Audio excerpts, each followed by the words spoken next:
আসসালামু আলাইকুম, welcome my জান্নাত কিচেন। আজকে আমি আপনাদের সাথে নতুন আলু দিয়ে মজাদার আলুর দম রান্নার রেসিপি শেয়ার করছি। প্রথমে চুলাতে একটা কড়াই দিয়ে গরম হয়ে আসলে পরিমাণ মতো সয়াবিন তেল দিয়ে দিব।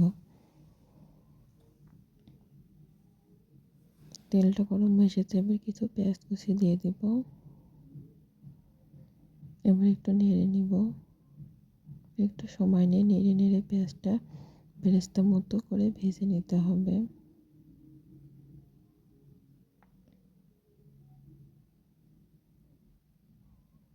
এত পেঁয়াজটা ভাজা হয়ে গিয়েছে, এবার এখানে কিছু বাটা মশলা দিয়ে দিব। রসুন বাটা, আদা বাটা, জিরা বাটা, গরম মশলা বাটা দিয়ে এবার ভালোভাবে নেড়ে নেড়ে নিয়েছি। এবার একটু পানি দিয়ে দেব, দিয়ে আবার ভালোভাবে নেড়ে নিব। আবার একটু নেড়ে দিব। এবার লবণ দিয়ে দিব, হলুদের গুঁড়া, ধনিয়া গুঁড়া,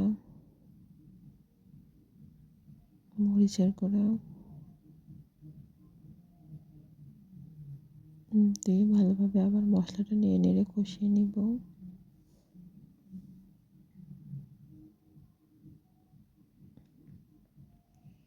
আবার একটু পানি দিয়ে দিব,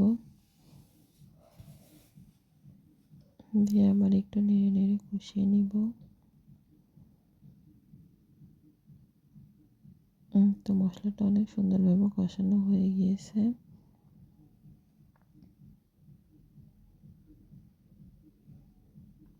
অনেক সুন্দর একটা কালার এসেছে। এবার সিদ্ধ করে রাখা আলুগুলো দিয়ে দেব।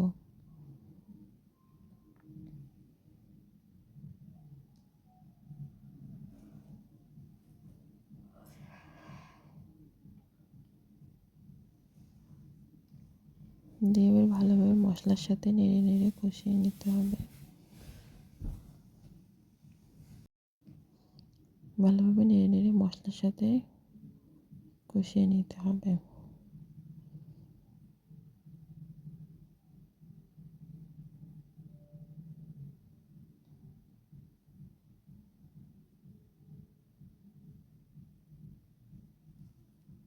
তো অনেক সুন্দর একটা কালার এসেছে, ভালোভাবে কষিয়ে নেওয়া হয়ে গিয়েছে। এবার একটু নেড়ে দিব। এবার ধনেপাতা কুচি দিয়ে দিব।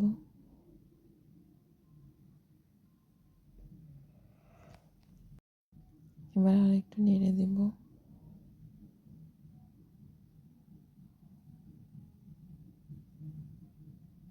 একটু পর পর ভালোভাবে নেড়ে নেড়ে দিব।